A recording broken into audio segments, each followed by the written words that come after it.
Below is the full text of President Donald Trump's first State of the Union address to Congress, as prepared for delivery. Mr. Speaker, Mr. Vice President, members of Congress, the First Lady of the United States, and my fellow Americans, less than 1 year has passed since I first stood at this podium, in this majestic chamber, to speak on behalf of the American people and to address their concerns, their hopes, and their dreams. That night, our new administration had already taken swift action. A new tide of optimism was already sweeping across our land. Each day since, we have gone forward with a clear vision and a righteous mission to make America great again for all Americans. Over the last year, we have made incredible progress and achieved extraordinary success. We have faced challenges we expected and others we could never have imagined. We have shared in the heights of victory and the pains of hardship. We endured floods and fires and storms. But through it all, we have seen the beauty of America's soul and the steel in America's spine. Each test has forged new American heroes to remind us who we are and show us what we can be. We saw the volunteers of the Cajun Navy racing to the rescue with their fishing boats to save people in the aftermath of a devastating hurricane. We saw strangers shielding strangers from a hail of gunfire on the Las Vegas Strip. We heard tales of Americans like Coast Guard Petty Officer Ashley Leppert, who is here tonight in the gallery with Melania. Ashley was aboard one of the first helicopters on the scene in Houston during Hurricane Harvey. Through 18 hours of wind and rain, Ashley braved live power lines in deep water to help save more than 40 lives. Thank you, Ashley. We heard about Americans like firefighter David Dahlberg. He is here with us too. David faced down walls of flame to rescue almost 60 children trapped at a California summer camp threatened by wildfires. To everyone still recovering in Texas, Florida, Louisiana, Puerto Rico, the Virgin Islands, California, and everywhere else, we are with you, we love you, and we will pull through together. Some trials over the past year touched this chamber very personally.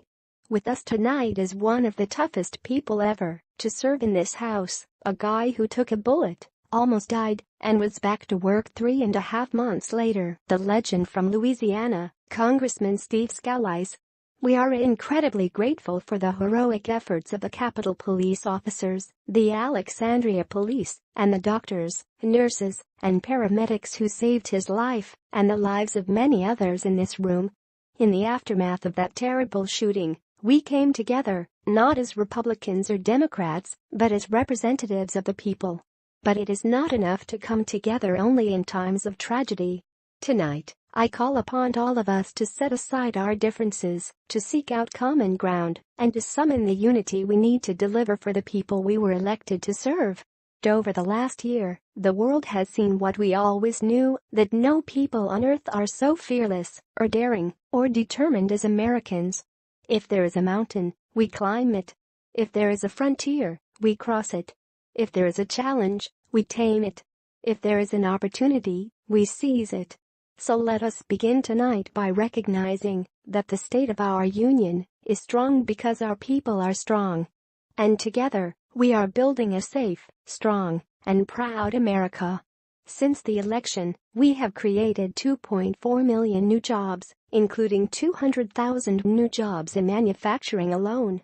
After years of wage stagnation, we are finally seeing rising wages. Unemployment claims have hit a 45-year low. African American unemployment stands at the lowest rate ever recorded, and Hispanic American unemployment has also reached the lowest levels in history. Small business confidence is at an all-time high. The stock market has smashed one record after another, gaining $8 trillion in value. That is great news for Americans' 401k, retirement, pension, and college savings accounts. And just as I promised the American people from this podium 11 months ago, we enacted the biggest tax cuts and reforms in American history. Our massive tax cuts provide tremendous relief for the middle class and small businesses. To lower tax rates for hardworking Americans, we nearly doubled the standard deduction for everyone. Now, the first $24,000 earned by a married couple is completely tax-free. We also doubled the child tax credit. A typical family of 4 making $75,000 will see their tax bill reduced by $2,000, slashing their tax bill in half. This April will be the last time you ever file under the old broken system, and millions of Americans will have more take-home pay starting next month. We eliminated an especially cruel tax that fell mostly on Americans making less than $50,000 a year, forcing them to pay tremendous penalties simply because they could not afford government-ordered health plans. We repealed the core of disastrous Obamacare. The individual mandate is now gone. We slashed the business tax rate from 35% all the way down to 21%, so American companies can compete and win against anyone in the world. These changes alone are estimated to increase average family income by more than $4,000. Small businesses have also received a massive tax cut and can now deduct 20% of their business income. Here tonight are Steve Staub and Sandy Keplinger of Staub Manufacturing, a small business in Ohio. They have just finished the best year in their 20-year history. Because of tax reform, they are handing out raises, hiring an additional 14 people, and expanding into the building next door. One of Staub's employees, Corey Adams, is also with us tonight. Corey is an all-American worker. He supported himself through high school, lost his job during the 2008 recession, and was later hired by Staub, where he trained to become a welder. Like many hardworking Americans, Corey plans to invest his tax cut raise into his new home and his 2 daughters' education. Please join me in congratulating Corey. Since we passed tax cuts, roughly 3 million workers have already gotten tax cut bonuses, many of them thousands of dollars per worker. Apple has just announced it plans to invest a total of $350 billion in America and hire another 20,000 workers. This is our new American moment. There has never been a better time to start living the American dream. So to every citizen watching at home tonight, no matter where you've been or where you come from, this is your time. If you work hard, if you believe in yourself, if you believe in America, then you can dream anything, you can be anything, and together, we can achieve anything. Tonight, I want to talk about what kind of future we are going to have and what kind of nation we are going to be. All of us, together, as one team, one people, and one American family. We all share the same home, the same heart, the same destiny, and the same great American flag. Together, we are rediscovering the American way. In America, we know that faith and family, not government and bureaucracy, are the center of the American life.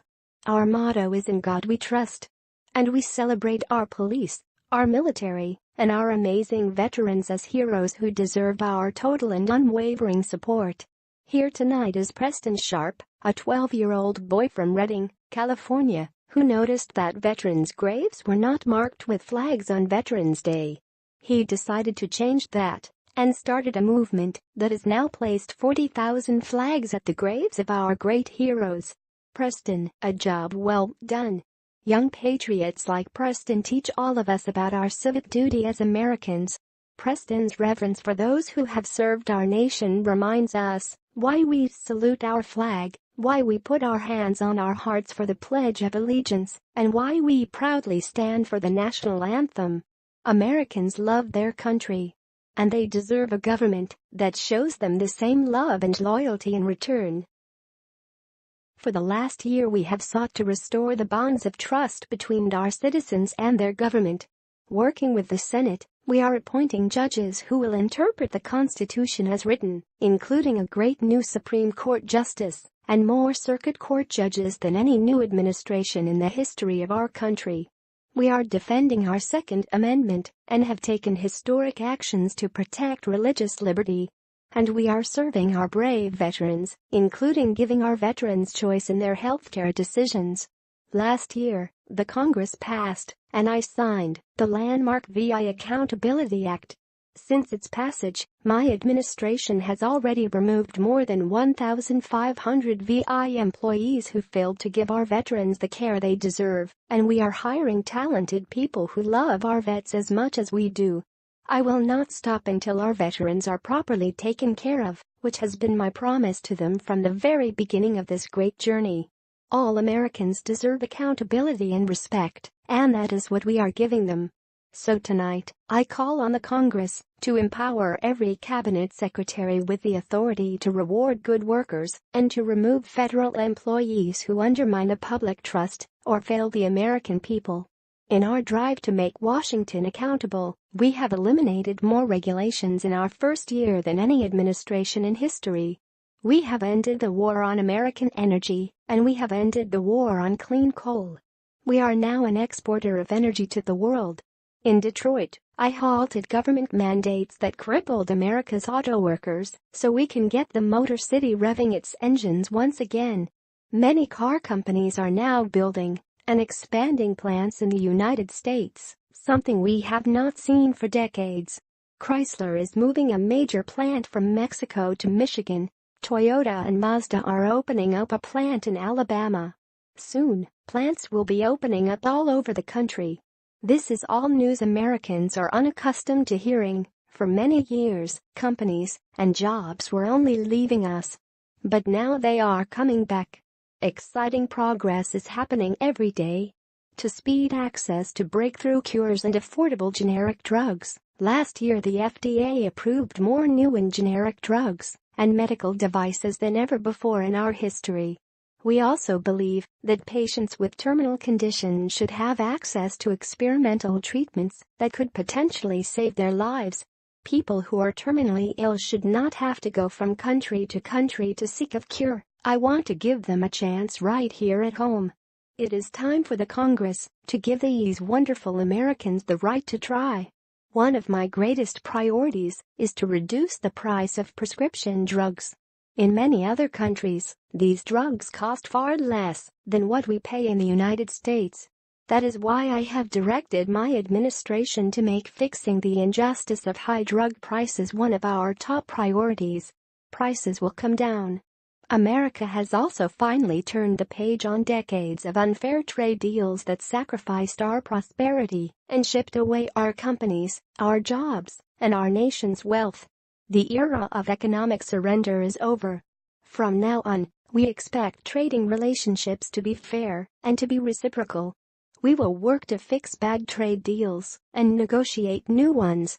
And we will protect American workers and American intellectual property through strong enforcement of our trade rules. We rebuild our industries. It is also time to rebuild our crumbling infrastructure. America is a nation of builders. We built the Empire State Building in just 1 year. Is it not a disgrace that it can now take 10 years just to get a permit approved for a simple road? I am asking both parties to come together to give us the safe, fast, reliable, and modern infrastructure our economy needs and our people deserve. Tonight, I am calling on the Congress to produce a bill that generates at least $1.5 trillion for the new infrastructure investment we need. Every federal dollar should be leveraged by partnering with state and local governments and, where appropriate, tapping into private sector investment to permanently fix the infrastructure deficit. Any bill must also streamline the permitting and approval process, getting it down to no more than 2 years, and perhaps even 1. Together, we can reclaim our building heritage. We will build gleaming new roads, bridges, highways, railways, and waterways across our land. And we will do it with American heart, American hands, and American grit. We want every American to know the dignity of a hard day's work. We want every child to be safe in their home at night. And we want every citizen to be proud of this land that we love. We can lift our citizens from welfare to work, from dependence to independence, and from poverty to prosperity. As tax cuts create new jobs, let us invest in workforce development and job training. Let us open great vocational schools so our future workers can learn a craft and realize their full potential. And let us support working families by supporting paid family leave. As America regains its strength, this opportunity must be extended to all citizens. That is why this year we will embark on reforming our prisons to help former inmates who have served their time get a second chance. Struggling communities, especially immigrant communities, will also be helped by immigration policies that focus on the best interests of American workers and American families. For decades, open borders have allowed drugs and gangs to pour into our most vulnerable communities. They have allowed millions of low-wage workers to compete for jobs and wages against the poorest Americans. Most tragically, they have caused the loss of many innocent lives. Here tonight are two fathers and two mothers, Evelyn Rodriguez, Freddie Cuevas, Elizabeth Alvarado, and Robert Mickens. Their two teenage daughters, Kayla Cuevas and Nissa Mickens, were close friends on Long Island. But in September 2016, on the eve of Nissa's 16th birthday, neither of them came home. These two precious girls were brutally murdered while walking together in their hometown.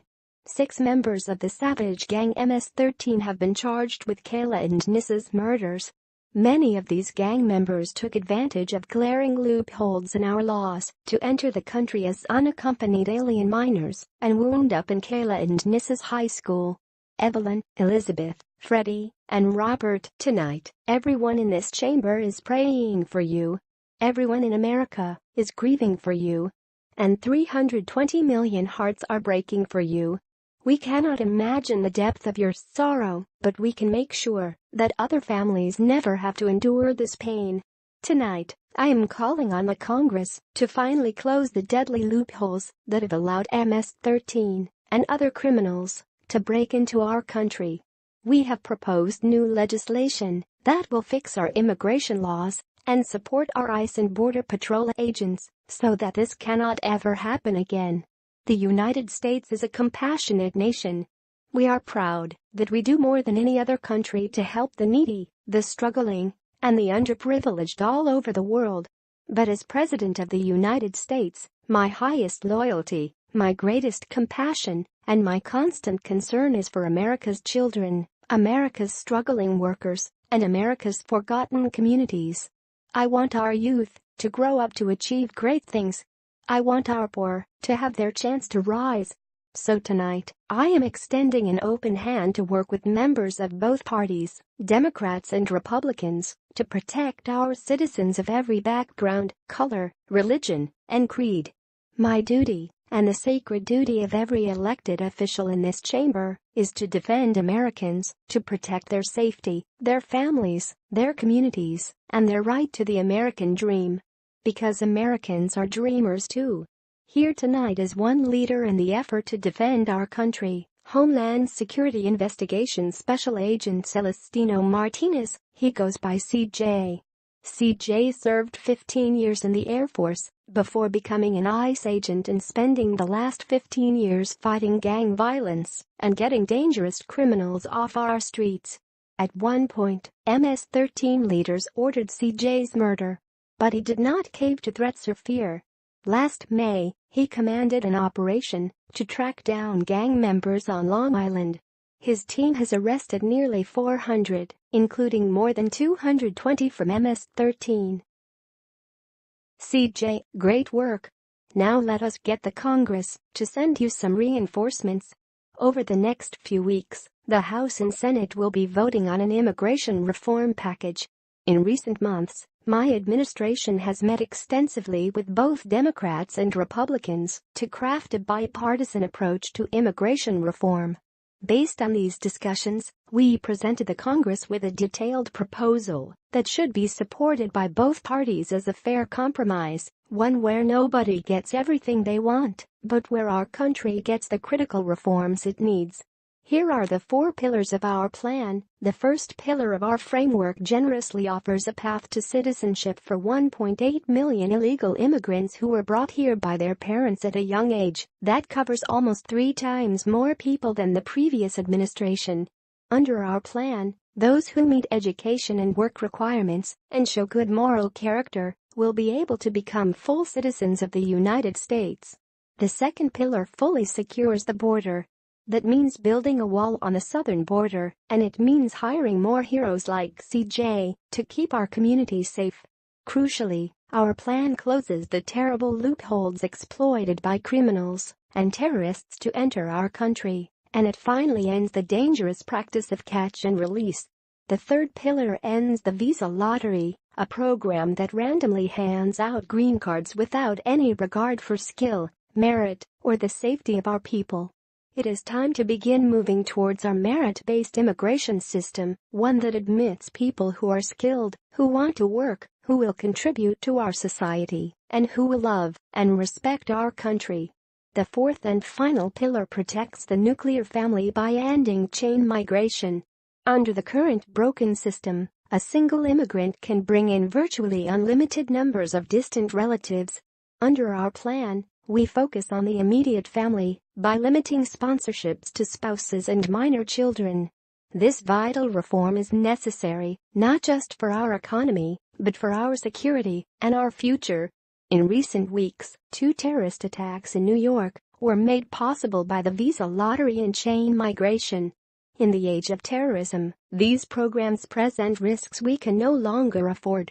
It is time to reform these outdated immigration rules and finally bring our immigration system into the 21st century. These 4 pillars represent a down-the-middle compromise and one that will create a safe, modern, and lawful immigration system. For over 30 years, Washington has tried and failed to solve this problem. This Congress can be the one that finally makes it happen. Most importantly, these 4 pillars will produce legislation that fulfills my ironclad pledge to only sign a bill that puts America first. So let us come together, set politics aside, and finally get the job done. These reforms will also support our response to the terrible crisis of opioid and drug addiction. In 2016, we lost 64,000 Americans to drug overdoses, 174 deaths per day, 7 per hour. We must get much tougher on drug dealers and pushers if we are going to succeed in stopping this scourge. My administration is committed to fighting the drug epidemic and helping get treatment for those in need. The struggle will be long and difficult, but, as Americans always do, we will prevail. As we have seen tonight, the most difficult challenges bring out the best in America. We see a vivid expression of this truth in the story of the Holitz family of New Mexico. Ryan Holitz is 27 years old and an officer with the Albuquerque Police Department. He is here tonight with his wife Rebecca. Last year, Ryan was on duty when he saw a pregnant, homeless woman preparing to inject heroin. When Ryan told her she was going to harm her unborn child, she began to weep. She told him she did not know where to turn, but badly wanted a safe home for her baby. In that moment, Ryan said he felt God speak to him, "You will do it, because you can." He took out a picture of his wife and their 4 kids. Then, he went home to tell his wife Rebecca. In an instant, she agreed to adopt. The Holitz named their new daughter Hope. Ryan and Rebecca, you embody the goodness of our nation. Thank you, and congratulations. As we rebuild America's strength and confidence at home, we are also restoring our strength and standing abroad. Around the world, we face rogue regimes, terrorist groups, and rivals like China and Russia that challenge our interests, our economy, and our values. In confronting these dangers, we know that weakness is the surest path to conflict, and unmatched power is the surest means of our defense. For this reason, I am asking the Congress to end the dangerous defense sequester and fully fund our great military. As part of our defense, we must modernize and rebuild our nuclear arsenal, hopefully never having to use it, but making it so strong and powerful that it will deter any acts of aggression. Perhaps someday in the future there will be a magical moment when the countries of the world will get together to eliminate their nuclear weapons. Unfortunately, we are not there yet. Last year, I also pledged that we would work with our allies to extinguish ISIS from the face of the earth. 1 year later, I am proud to report that the coalition to defeat ISIS has liberated almost 100% of the territory once held by these killers in Iraq and Syria. But there is much more work to be done. We will continue our fight until ISIS is defeated. Army Staff Sergeant Justin Peck is here tonight. Near Raqqa last November, Justin and his comrade, Chief Petty Officer Kenton Stacey, were on a mission to clear buildings that ISIS had rigged with explosives so that civilians could return to the city. Clearing the second floor of a vital hospital, Kenton Stacey was severely wounded by an explosion. Immediately, Justin bounded into the booby-trapped building and found Kenton in bad shape. He applied pressure to the wound and inserted a tube to reopen an airway. He then performed CPR for 20 straight minutes during the ground transport and maintained artificial respiration through 2 hours of emergency surgery. Kenton Stacey would have died if not for Justin's selfless love for a fellow warrior. Tonight, Kenton is recovering in Texas. Raqqa is liberated. And Justin is wearing his new Bronze Star with a V for Valor. Staff Sergeant Peck, all of America salutes you. Terrorists who do things like place bombs in civilian hospitals are evil. When possible, we annihilate them. When necessary, we must be able to detain and question them. But we must be clear, terrorists are not merely criminals. They are unlawful enemy combatants. And when captured overseas, they should be treated like the terrorists they are. In the past, we have foolishly released hundreds of dangerous terrorists, only to meet them again on the battlefield, including the ISIS leader, al-Baghdadi. So today, I am keeping another promise.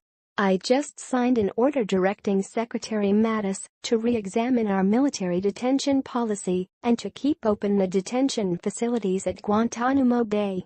I am also asking the Congress to ensure that, in the fight against ISIS and al-Qaeda, we continue to have all necessary power to detain terrorists wherever we chase them down. Our warriors in Afghanistan also have new rules of engagement. Along with their heroic Afghan partners, our military is no longer undermined by artificial timelines, and we no longer tell our enemies our plans. Last month, I also took an action endorsed unanimously by the Senate just months before I recognized Jerusalem as the capital of Israel. Shortly afterwards, dozens of countries voted in the United Nations General Assembly against America's sovereign right to make this recognition. American taxpayers generously send those same countries billions of dollars in aid every year. That is why, tonight, I am asking the Congress to pass legislation to help ensure American foreign assistance dollars always serve American interests and only go to America's friends. As we strengthen friendships around the world, we are also restoring clarity about our adversaries. When the people of Iran rose up against the crimes of their corrupt dictatorship, I did not stay silent. America stands with the people of Iran in their courageous struggle for freedom. I am asking the Congress to address the fundamental flaws in the terrible Iran nuclear deal. My administration has also imposed tough sanctions on the communist and socialist dictatorships in Cuba and Venezuela. But no regime has oppressed its own citizens more totally or brutally than the cruel dictatorship in North Korea. North Korea's reckless pursuit of nuclear missiles could very soon threaten our homeland. We are waging a campaign of maximum pressure to prevent that from happening. Past experience has taught us that complacency and concessions only invite aggression and provocation. I will not repeat the mistakes of past administrations that got us into this dangerous position. We need only look at the depraved character of the North Korean regime to understand the nature of the nuclear threat it could pose to America and our allies. Otto Warmbier was a hardworking student at the University of Virginia. On his way to study abroad in Asia, Otto joined a tour to North Korea. At its conclusion, this wonderful young man was arrested and charged with crimes against the state. After a shameful trial, the dictatorship sentenced Otto to 15 years of hard labor before returning him to America last June, horribly injured and on the verge of death. He passed away just days after his return. Otto's parents, Fred and Cindy Warmbier, are with us tonight, along with Otto's brother and sister, Austin and Greta. You are powerful witnesses to a menace that threatens our world, and your strength inspires us all.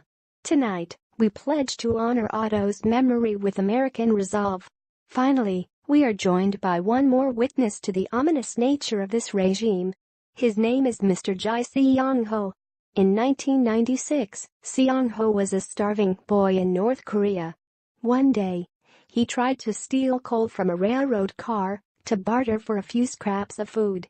In the process, he passed out on the train tracks, exhausted from hunger. He woke up as a train ran over his limbs. He then endured multiple amputations without anything to dull the pain. His brother and sister gave what little food they had to help him recover and ate dirt themselves, permanently stunting their own growth. Later, he was tortured by North Korean authorities after returning from a brief visit to China. His tormentors wanted to know if he had met any Christians. He had, and he resolved to be free. Seong-ho traveled thousands of miles on crutches across China and Southeast Asia to freedom. Most of his family followed. His father was caught trying to escape and was tortured to death. Today he lives in Seoul, where he rescues other defectors and broadcasts into North Korea what the regime fears the most, the truth. Today he has a new leg, but Seong-ho, I understand you still keep those crutches as a reminder of how far you have come. Your great sacrifice is an inspiration to us all. Seong-ho's story is a testament to the yearning of every human soul to live in freedom. It was that same yearning for freedom that nearly 250 years ago gave birth to a special place called America. It was a small cluster of colonies caught between a great ocean and a vast wilderness. But it was home to an incredible people with a revolutionary idea that they could rule themselves, that they could chart their own destiny, and that, together, they could light up the world. That is what our country has always been about. That is what Americans have always stood for, always strived for, and always done. Atop the dome of this Capitol stands the Statue of Freedom. She stands tall and dignified among the monuments to our ancestors who fought and lived and died to protect her. Monuments to Washington and Jefferson, to Lincoln and King. Memorials to the heroes of Yorktown and Saratoga, to young Americans who shed their blood on the shores of Normandy and the fields beyond, and others who went down in the waters of the Pacific and the skies over Asia. And freedom stands tall over one more monument, this one, this Capitol, this living monument to the American people. A people whose heroes live not only in the past, but all around us, defending hope, pride, and the American way. They work in every trade. They sacrifice to raise a family. They care for our children at home. They defend our flag abroad. They are strong moms and brave kids. They are firefighters, police officers, border agents, medics, and Marines. But above all else, they are Americans.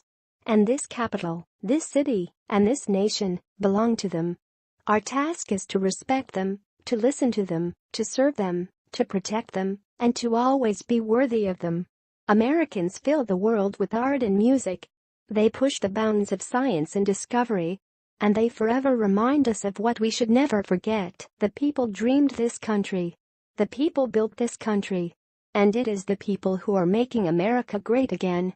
As long as we are proud of who we are and what we are fighting for, there is nothing we cannot achieve. As long as we have confidence in our values, faith in our citizens, and trust in our God, we will not fail. Our families will thrive. Our people will prosper. And our nation will forever be safe and strong and proud and mighty and free. Thank you, and God bless America.